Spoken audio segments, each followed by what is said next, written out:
This case takes place in Harrogate in the United Kingdom in the year 2021. Harrogate is a town in North Yorkshire not too far from where I'm from, and a place I have visited numerous times. Recently, I have heard of a few cases that have occurred in the area, so I thought I'd do my best to share them.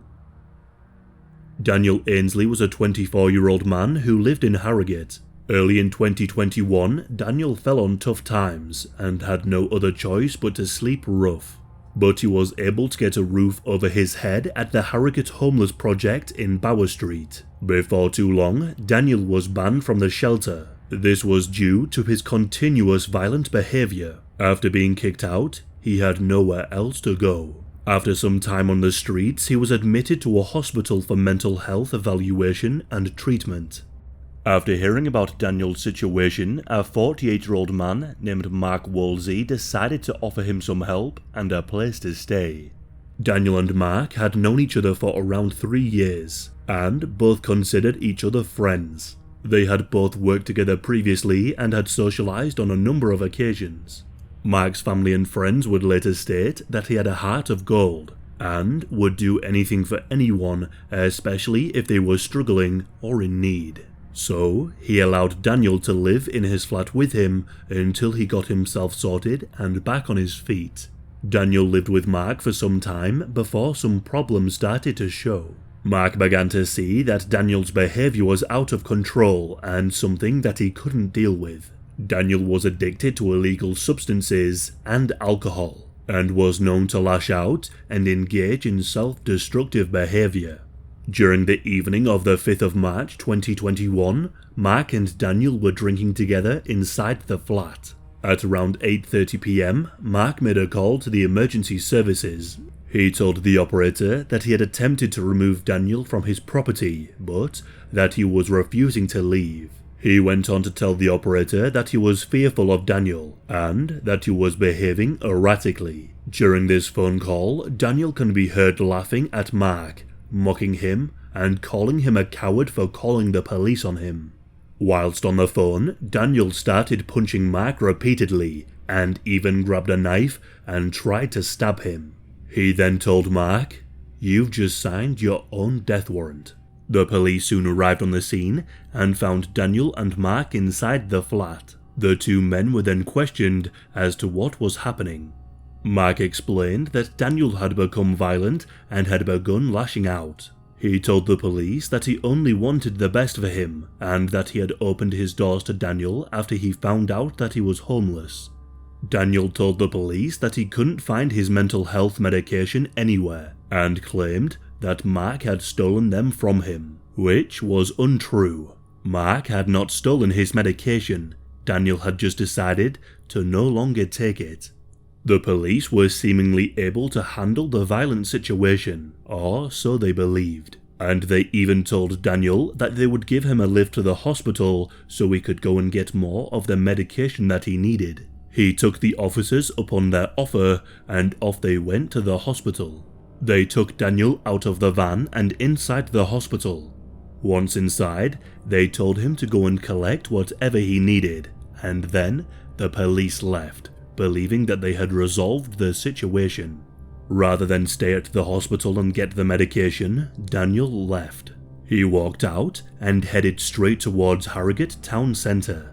Here we can see Daniel enter an Asda supermarket. He then heads straight over to the section where kitchen items are sold. He looks carefully at the bladed articles stocked on the shelves and finds the largest one the shop has to offer. The footage shows Daniel picking up and buying a set of kitchen knives.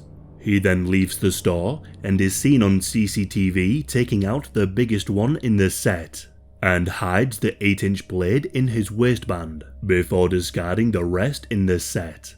He then makes his way back to Mark's home. Daniel walked for over an hour from the hospital to the supermarket and then to Mark's home. When he arrived, he approached the front door, knocked, and waited. Mark came to the door, and as he slightly opened the door, Daniel pulled out the blade from his waistband, forced his way inside, and began to attack Mark. Mark was caught completely off guard. He tried his best to fight back, but sadly was unsuccessful. Daniel continued to attack, and in his own words he said, "I didn't stop." At around 10 PM, those who lived nearby heard the sounds of shouting and fighting, and then what sounded like somebody screaming and groaning in pain. After the frenzied attack, Daniel left the blade fully embedded in Mark's chest. He then stood up, left, and immediately called the police. The operator picked up the phone, and straight away Daniel told them that he had just stabbed a man to death. He then told the person on the line that they needed to send the police immediately and arrest him. The operator asks Daniel where the weapon is now. He chillingly replies by saying it's inside him. They then ask him who he has killed, to which he replies, a so-called friend. Shortly after Daniel had left, a neighbour who heard the commotion came to check and see if everything was okay. He entered Mark's home and found him laying on the floor surrounded by blood and the knife protruding from his chest. The police were soon on the scene and Daniel was swiftly arrested. He was found walking on a street not too far from the scene. An autopsy was conducted to discover the full extent of Mark's injuries. Mark had lacerations on his hands showing that he had tried to defend himself from the attack. He had multiple stab wounds to his stomach, chest, ribs, and shoulder blades. He had suffered a total of 15 stab wounds and 37 slashes.